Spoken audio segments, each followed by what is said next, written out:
और उनकी सेवा करने लगे। उसी घर में एक बालक थे, श्री गोपाल भट्ट। जब उन्होंने महाप्रभु के चरणों में प्रणाम किया तो महाप्रभु ने उन्हें स्नेहपूर्वक अपनी गोद में उठा लिया और अपने प्रसाद से अनुग्रहित किया। इस प्रकार उनके हृदय में भक्ति का बीज अंकुरित हुआ।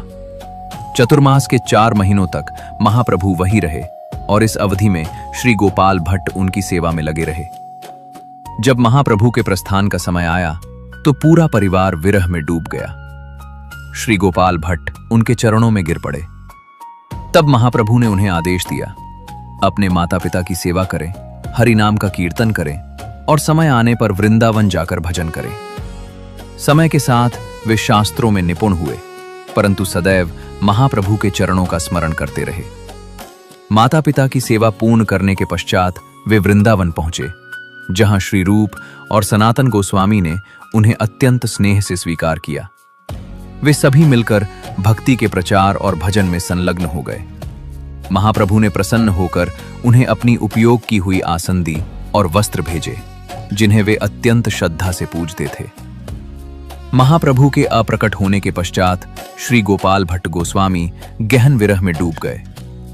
तभी एक दिन भगवान ने उन्हें स्वप्न में आदेश दिया, यदि तुम मेरे दर्शन करना चाहते हो तो नेपाल जाओ।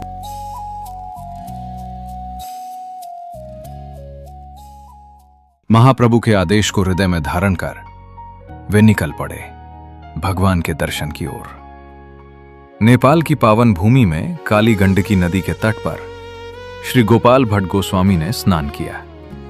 जब उन्होंने अपना कमंडलू जल में डुबोया तो वे आश्चर्यचकित रह गए। कुछ शालिग्राम शिलाएं स्वयं उनके कमंडलू में आ गईं। उन्होंने सोचा, ये कैसे संभव है, और उन्हें पुनः नदी में प्रवाहित कर दिया। परंतु जब उन्होंने फिर से कमंडलू भरा तो वही शिलाएं पुनः उसमें आ गईं। तीसरी बार जब उन्होंने कमंडलू भरा तो उसमें 12 दिव्य शालिग्राम शिलाएं विराजमान थीं।